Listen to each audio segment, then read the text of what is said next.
Grazie, signor Presidente. Ho sempre pensato che l'Europa si sarebbe costruita nelle crisi e che sarebbe stata la somma delle soluzioni che sarebbero state portate a queste crisi. Così Jean Monnet nei suoi memoir pubblicati nel 1976. Questa frase di uno dei padri fondatori del progetto unionista mi è tornata in mente quando il Presidente Pesco ha comunicato alla Quinta Commissione la logica sottostante ai suoi criteri di improponibilità. Ci è stato detto, ed è stato poi ribadito dal senatore Misiani, e Misiani è uomo d'onore, che un provvedimento emergenziale non può essere utilizzato per interventi strutturali.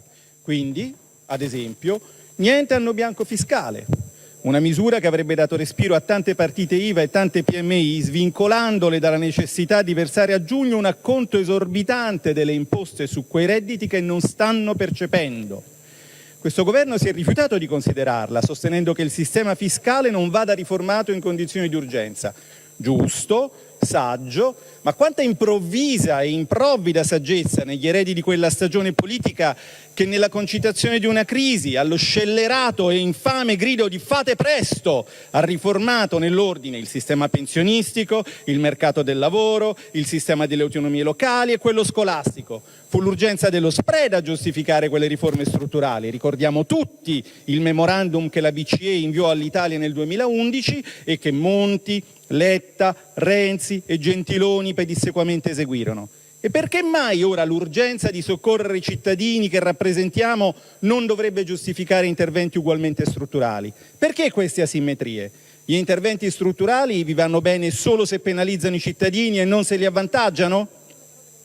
Certo che siete strani voi unionisti, l'Europa si farà nelle crisi, dite, ma quando arriva una crisi l'Italia lasciamola com'è, col suo fisco vessatorio, con la sua burocrazia, col suo codice degli appalti ancora più astruso di quello che vi è stato dettato da Bruxelles, quello al quale noi e il Paese vi imploravamo di tornare, ma voi no, duri come il ferro, perché dovete essere sempre più realisti del re voi unionisti, quando non potete distruggerlo, il Paese che amate, almeno vi sforzate di non ricostruirlo. E certo che siete veramente strani, Siete quelli che prima, con la commissione Rordorf, insediata nel 2015, riscrivono, obbedendo all'Unione Europea, il codice della crisi d'impresa, salvo poi sospenderlo quando arriva un evento che mette le imprese in crisi. Va, per fortuna, dico io, meno male, è una delle poche cose buone che rinveniamo nel decreto, ma è anche una cosa da romanzo distopico, la guerra è pace, la crisi è prosperità. Ma allora lo capite anche voi che quello che vi dettano da Bruxelles non funziona? E allora perché non sospendere anche gli ISA, basati su un cardine del globalismo, la funzione di produzione neoclassica, cioè su un mondo finto, su un mondo distopico, su un mondo di macchine, sul mondo di Blade Runner? Un imprenditore che una volta votava per voi mi diceva ieri sconsolato, forse PD sono le iniziali di Philip Dick, absit in iuria verbis. Che poi, a ben vedere, la crisi dello spread e quella del virus non sono confrontabili.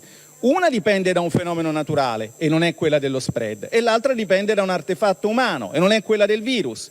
Perché forse dovremmo dircelo finalmente, visto che lo abbiamo constatato coi nostri occhi poche settimane fa, che quello che ci avete presentato come un ineluttabile dato di natura a cui inchinarsi, lo spread, altro non è che il risultato di una decisione politica, la decisione di impedire ai governi di finanziarsi presso la propria banca centrale.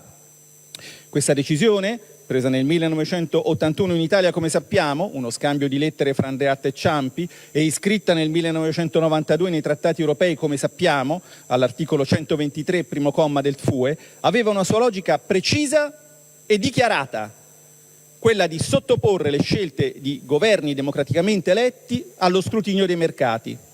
Aperte virgolette. Da quel momento in avanti la vita dei ministri del tesoro si era fatta più difficile e a ogni asta il loro operato era sottoposto al giudizio del mercato. Chiuse virgolette, Andreatta Dixit. Ne parliamo? Volete? Ecco, io non vengo qui a smentire Andreatta, ma soltanto a riferirvi quello che so. So che questo ragionamento filerebbe se valessero due presupposti. Primo, che il mercato fosse più sagace e più legittimato dei cittadini nel giudicare l'interesse dei cittadini stessi. Secondo, che il mercato accettasse per sé la disciplina che pretende di imporre agli altri. E qui abbiamo, anzi avete, cari unionisti, un problema, anzi due, perché intanto il mercato sagace non è, tant'è che spesso e volentieri non riesce a fare nemmeno il suo di interesse. Lo dimostrano qui in Italia i tanti episodi di dissesto bancario verificatisi nonostante, o meglio grazie all'eccellente vigilanza nazionale. E poi perché il mercato non accetta per sé la disciplina che vuole imporre agli altri, tant'è che quando arriva la crisi va a piagnucolare alle porte dello Stato, come ben sappiamo qui. Tralascio il fatto che il mercato è anche quell'istituzione informale che decide di produrre tutte le mascherine in Cina perché lì costano meno, ignorando nella sua prescienza infallibile, cui voi ci avete sottomesso, con Andreatta, Ciampi, Prodi, che questa scelta avrà un costo di vite umane. Ma nel progetto unionista c'è di più e c'è di peggio. Vi scandalizza la nostra proposta, la più semplice, la più ovvia: finanziare i necessari interventi con emissione di moneta da parte della banca centrale, cioè salvare gli stati lasciando che essi esercitino quella che storicamente è una loro prerogativa, la sovranità monetaria. Ma la disciplina del mercato, ma l'azzardo morale, ma poi i governanti corrotti farebbero spesa pubblica per motivi elettorali. Ma forse né voi né i cittadini sapete quello che è impedito agli stati nel progetto unionista, cioè finanziarsi direttamente presso la banca centrale. In questo progetto è concesso alle imprese. La BCE può comprare titoli privati sul primario direttamente dalle aziende, quindi finanziandole e facendo di fatto politica industriale. Si chiama CSPP e Google aiuterà chi ne ha bisogno. Per le aziende, quelle dei paesi forti, la disciplina del mercato quindi è attenuata. Ma la stessa BCE non può comprare titoli pubblici direttamente dallo Stato monetizzando il fabbisogno. Deve passare in banca, si chiama QI, Also sprach Frankfurt. Però un altro mondo è possibile. Da oggi, cari colleghi, illustre Presidente, nel Regno Unito è di nuovo possibile quello che dal 1981 non è più possibile in Italia. Il governo di Sua Maestà ha deciso di finanziarsi con moneta. Hoc erat infatis, ma noi tranquilli, immobili, come un semaforo. Aspettiamo che gli altri aumentino il distacco da noi prendendo misure di puro buonsenso. Lasciamo che gli imprenditori si indebitino anche per pagare le tasse. Così a Bruxelles gli amici ci accoglieranno con un sorriso.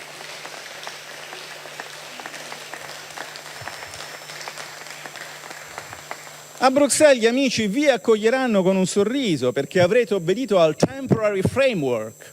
Io non dico Marx, ma neanche Alberto Sordi vi ha insegnato nulla. Tutti voi amaste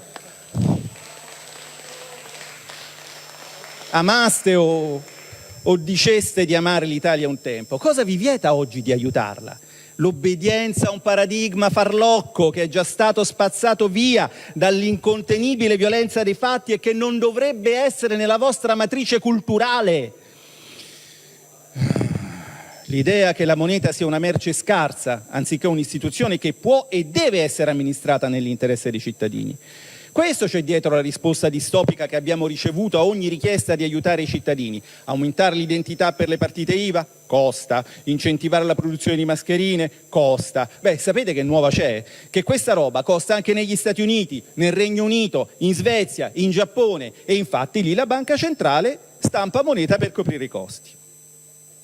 I cittadini italiani, non posso dire i vostri elettori perché voi lo sapete fin troppo bene di non avere più una base elettorale, ne hanno le tasche piene di questo continuo strabismo ai loro danni. Voi lo sapete e navigate a vista, negando loro di esprimersi col voto, negando loro di guardare al futuro con un minimo di prospettiva. Quella prospettiva che non potete dargli perché voi per primi ne siete tragicamente privi. In questa che è la discussione sulla fiducia desidero dirvi da vostro ex elettore che con decine di milioni di elettori io fiducia in voi non ne ho. Non la meritate per la vostra subalternità culturale, ma questa non è una dichiarazione di voto. Cosa votare me lo farò indicare dal mio leader politico, perché insieme a decine di milioni di elettori italiani credo che lui meriti fiducia. Voi no! Gli interventi strutturali fatti dal governo non seguono le logiche attuali di mercato. Nessuna fiducia. Questo l'intervento, le parole dell'intervento pungente di Bagnai, Lega. Ha chiesto di parlare la senatrice Ronzulli.